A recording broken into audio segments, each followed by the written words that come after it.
से हमने ये डिसीजन किया है कि हम अपने जो मौजूदा इदारा है इसकी बागडोर भी और इसकी सरपरस्ती भी प्रोफेसर अकरम नाइक साहब के हाथ में देते हैं, ताकि इनकी क़यादत में और इनकी रहनुमाई में हम इंशाल्लाह इसको दिन दुगनी और रात चौगुनी तरक्की कराएंगे और ओवरऑल भी इनका विजन और एक्सपीरियंस है उससे हम फायदा उठाएंगे। तो यहाँ पे जो बच्चे तालीम हासिल करने जा रहे हैं इदारे में, हर इदारा बना तालीम के लिए, वो सरकारी इदारा हो प्राइवेट इदारा हो, वहां उनका मकसद ही तालीम देना है।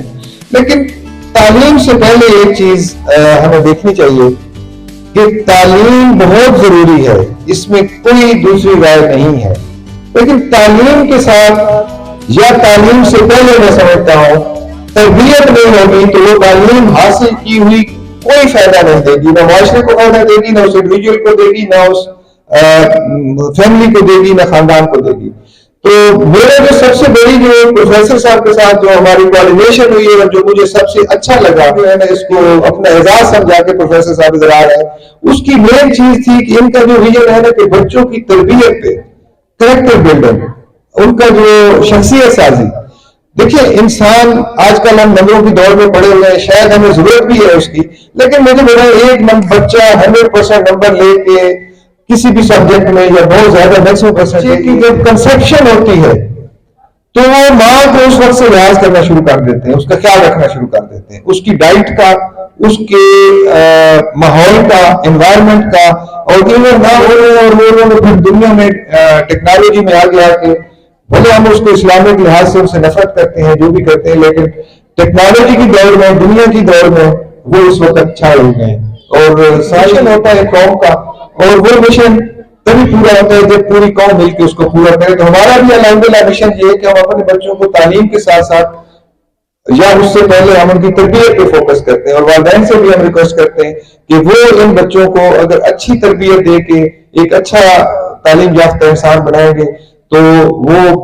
इंशाल्लाह हमारे लिए बेनिफिशियल होगा, माशरे के लिए और पाकिस्तान के लिए। तो इन अल्फाज के साथ स्पेशली डॉक्टर सफीर साहब का, डॉक्टर असलम साहब, प्रोफेसर अकरम साहब और दीगर मेहमान, तमाम सब लोगों का और तमाम खवातीन का इंतहाई शुक्रगुजार हूँ कि आप तशरीफ़ लाए और आज हमारी इस तकरीब की जो हमारे अगराज़ व मकासद हैं उनको हम बयान करेंगे और आप इसमें हमारे साथ शामिल हाल हुए। असल में जो जिंदगी चलती रहती है, रवा रहती है, थोड़ा सा मैं बैकग्राउंड बताऊंगा, ऐसे आपको थोड़ी सी मेरी अपनी जाती नफ्सियात भी समझ आएगी और बाकी काफी लोगों को समझ आई होगी कि 2003 में सिल्वर लाइन स्कूल सिस्टम का जब इफ्तिताह किया गया था तो उसके कुछ अर्सा ही बाद हमारे पास एक अपॉर्चुनिटी के तौर पे, मैं तो यहाँ पे नहीं था लेकिन पीछे स्टाफ के पास गवर्नमेंट का एक इदारा है जिसको सब लोग जानते हैं आजकल, तो उस वक्त कोई नहीं जानता था, पंजाब एजुकेशन फाउंडेशन। तो उनकी एक टीम यहाँ पे आई थी और जैसा कि आजकल तो लोग बड़ी सिफारिशें और बड़ी तगदो कर रहे हैं पंजाब एजुकेशन फाउंडेशन में ज्वाइन करने की, उस वक्त वो लोग आके इदारे के मालिकान या उनके जो प्रिंसिपल्स थे उनको मोटिवेट करते थे कि आप हमारे साथ ज्वाइन करो, और लोग ज्वाइन नहीं कर रहे थे। और उसकी वजूहात बड़ी वाज़ेह थी, क्योंकि गवर्नमेंट का, हमारी पाकिस्तान गवर्नमेंट का जो पुराना रिकॉर्ड है वो भी कोई इस लिहाज से इतना अच्छा नहीं है, और आज तक का भी, प्रेजेंट का भी अच्छा नहीं है, तो पुराना भी अच्छा नहीं है। तो लेकिन जब मुझे पता चला कि हमारे इदारे को उन्होंने सिलेक्ट किया हुआ है बगैर किसी हमारे उस टेस्ट देने के या किसी वजह के, तो उन्होंने राब्ता किया मेरे साथ, तो मैंने फौरन हामी भर ली कि ठीक है आप इसको टेक ओवर कर लें। अच्छा, मुझे काफी दोस्तों ने कहा कि जी आप तो इदारे, तो ये हुकूमत तो कंट्रोल कर लेती है, नेशनलाइज हो जाते हैं, ये मसाइल होते हैं, आपने कैसे? तो मेरे ख्याल दरिया खान में उसमें 2 इदारे थे जिन्होंने उनके पहले सबसे पहले जिन्होंने हामी भरी थी, आजकल तो माशाल्लाह काफी हो गए। तो हमें आपस में भी कोई कोऑर्डिनेशन नहीं था हमारा, लेकिन मेरा अपना जो नजरिया था, मैंने कहा अगर टेक ओवर कर लेंगे तो कोई मसला नहीं है। हमारा जो मेन मिशन है वो है एजुकेशन की फराहमी, और ये गरीब तबका है। इदारा बनाने का मकसद भी यही था कि यहाँ पे जो फिर सहूलतें या जो चीजें तालीम की हमें नहीं मिली तो वो कोशिश करें हम यहाँ पे लोगों को दें, ताकि आजकल के जो हमारे बच्चे हैं वो उससे मुस्तफीद हो सकें। तो वो उस नजरिए के तहत मैंने हामी भर ली थी उनके साथ, और मैंने ओके कर दिया था। तो ये वैसे कोई इतना इजी डिसीजन नहीं था शुरू में। आजकल तो हर एक बंदे को चूंकि जब चीज नजर आ जाती है तो फिर तो फैसले करना आसान होते हैं, लेकिन जब फ्यूचर नजर नहीं आ रहा होता तो वो अंधेरे में कदम रखना होता है। तो ये उस वक्त का कोई इतना आसान डिसीजन भी नहीं था, लेकिन हम पहले बंदे थे, हम एक सिटी स्कूल वाले और एक हमारे के हमने पहला डिसीजन कर दिया कि ठीक है जी हम ज्वाइन करेंगे, और हमारा इंडिविजुअल किया था, आपस में कोई राब्ता भी नहीं होता था उस वक्त। तो कहने का मकसद ये है कि जब बंदा कोई फैसला करता है वो अपनी विजन, अपनी अंडरस्टैंडिंग और अपनी बेहतरीन जो उसकी एनालिसिस है और जो सलाहियत है उसको मद्देनजर रख के करता है, तो आगे उसमें बरकत डालना वो अल्लाह का काम है। और जो जो वो विजन क्लियर होता है, रोशनी आती है, अंधेरे का फैसले पे जब रोशनी आती है तो फिर उसके नताइज भी निकलते हैं और उसके जो अगराज व मकासद हैं वो पूरे होते नजर आते हैं, तो फिर इंतहाई इंसान को उस सक्सेस की या अपने डिसीजन पे सेटिस्फेक्शन भी होती है और खुशी भी होती है। तो मेरा अपना जो है एक तरीकाकार ये है कि मैं डिसीजन कर लेता होता हूँ और उस डिसीजन को फिर अल्हम्दुलिल्लाह जो भी करूं उस पर मैं कारबान भी रहता हूँ। और अपनी तरफ से मेरी कोशिश होती है कि इलाके की भलाई के लिए, दरिया खान के लोगों की भलाई के लिए, ये हमारा इलाका है, इनके बच्चों के लिए जो भी बेहतरीन मुझे मिले तो मैं उसको अपना लूं। तो ये जो अभी यहाँ पे मैडम ने कहा है, एक तो उन्होंने कहा है कि ये हमारा नया सफर है, ये हमारा नया सफर नहीं है, ये तालीम का पुराना सफर है, इसमें हम नए हमें हम सफर मिलते जा रहे हैं, हम किसी के साथ हम सफर कर रहे हैं, कोई हमारे साथ मिल रहे हैं, तो ये सदियों पुराना सफर है और लोग भी कर रहे हैं, हम उस कारवान में शामिल हो जाते हैं और आगे उसको मजीद तकवीत देते जा रहे हैं और बढ़ते जा रहे हैं। तो हमारा ये जो दरिया खान में एक हमारा कारवान बनता जा रहा है इंशाल्लाह। और मुझे जब ये कुछ दिन पहले मौका मिला प्रोफेसर मोहम्मद अकरम नैरी साहब के साथ मुलाकात का, तो इनकी भी कुछ ख्वाहिशात ऐसी थी, कुछ मेरी रिक्वेस्ट भी ऐसी थी कि दरिया खान में कोई एक ऐसा प्रोजेक्ट लॉन्च किया जाए जो कि हमारे यहाँ पे हर इलाके में जरूरत होती है, लेकिन यहाँ पे शायद इस वक्त इख्ला पाया जा रहा है, कमी उसकी है यहाँ पे। तो मैं उनका इंतहाई शुक्रगुजार हूँ कि उन्होंने बिला तामुल या बगैर किसी जिस तरह मैं अंधेरे में कदम रख लेता हूँ, तो उन्होंने भी कोई मेरे ख्याल कोई देर नहीं की इस डिसीजन करने में, तो उन्होंने डिसीजन किया और आज अल्हम्दुलिल्लाह यहाँ पे हम इकट्ठे बैठे हैं आप दोस्तों के सामने। और इस इदारे को जो पासबान कैडेट कैंपस का इदारा हमने यहाँ पे शुरू किया था, उसको मुस्तकबिल के लिहाज से बेहतर समझ, उसके वालिदैन की बेहतरी के लिए, असातिज़ा की बेहतरी के लिए और हमारे बिलखसूस जो हमारे बच्चे हैं जिनके लिए हम ये काम कर रहे हैं उनकी बेहतरी के लिए और बिलअमूम ओवरऑल इलाके में बेहतरी के लिए हमने देर नहीं लगाई कि उसको अपग्रेड करने में। हमारी एफर्ट्स अपनी जगह, इंडिविजुअल एफर्ट्स, लेकिन जब एक होता है और जब दो मिल जाते हैं तो वो 11 हो जाते हैं, यानी उनका इतना ज्यादा इम्पैक्ट पड़ जाता है। फिर मैं अपने इसमें अभी प्रोफेसर साहब के अगर मैं कुछ बयान करूं तो शायद वो मैं ना पूरा कर सकूं, क्योंकि वो सूरज को चिराग दिया दिखाने के मुतरादिफ है। हमारा तजुर्बा इस मामले में नहीं है इतना, ना हमें इसमें शायद इतनी एक्सपर्टीज है जो प्रोफेसर साहब की है। तो इनकी शख्सियत और इनके पुराने तजुर्बात और इनके पूरे पाकिस्तान में फैले हुए बेशुमार ऐसे इदारे हैं जहां जहां इन्होंने जाके कुछ अपने खोले हैं, कुछ वैसे ही इनकी वजह से लोग जो इम्प्रेस होके या उससे उन्होंने मरूब होके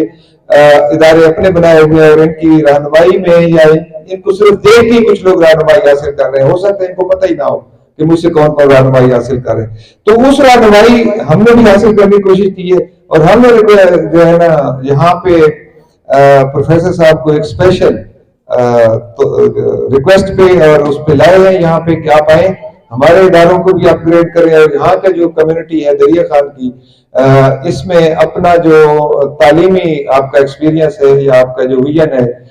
उसके जरिए यहाँ पे भी अपना हिस्सा डालें और कंट्रीब्यूट करें यहाँ के लोगों, क्योंकि यहाँ पे वाकई एक अच्छे और एक तजर्बाकार इंसान की जरूरत है जो यहाँ पे हमें भी रहनुमाई दे और इस इलाके को लेके आगे चले। इदारे तो बेशुमार होते हैं भी सही, और हर कोई अपनी जगह पे बेहतरीन काम कर रहा होता है, लेकिन हर बंदे की सलाहियत अल्लाह पाक ने डिफरेंट मुख्तलिफ रखी होती है। तो इसलिए जहां से भी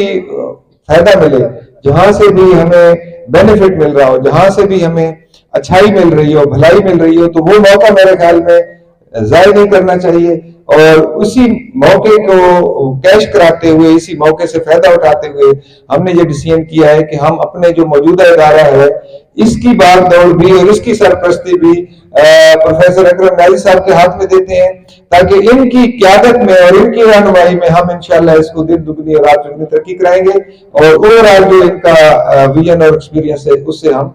फायदा उठाएंगे। तो यहाँ पे जो बात की है हमारे अमूमन हम दुनिया में ये जिंदगी में बात करते हैं कि यहाँ पे बच्चे तालीम हासिल करने जा रहे हैं इदारे में। हर इदारा बना ही तालीम के लिए, वो सरकारी इदारा हो, प्राइवेट इदारा हो, वहां उनका मकसद ही तालीम देना है। लेकिन तालीम से पहले एक चीज हमें देखनी चाहिए कि तालीम बहुत जरूरी है, इसमें कोई दूसरी राय नहीं है। लेकिन तालीम के साथ या तालीम से पहले मैं समझता हूं तरबियत नहीं होगी तो वो तालीम हासिल की हुई कोई फायदा नहीं देगी, ना माशरे को फायदा देगी, ना उस इंडिविजुअल को देगी, ना उस फैमिली को देगी, ना खानदान को देगी। तो मेरा जो सबसे बड़ी जो प्रोफेसर साहब के साथ जो हमारी कोऑर्डिनेशन हुई है और जो मुझे सबसे अच्छा लगा कि मैंने फौरन जो है ना इसको अपना एजाज समझा के प्रोफेसर साहब इधर आ रहे हैं, उसकी मेन चीज थी कि इनका जो विजन है ना कि बच्चों की तरबियत पे, करेक्टर बिल्डिंग, उनका जो शख्सियत साजी। देखिए इंसान आजकल हम नंबरों की दौड़ में पड़े हुए हैं, शायद हमें जरूरत भी है उसकी, लेकिन मुझे बताएं एक बच्चा 100% नंबर लेके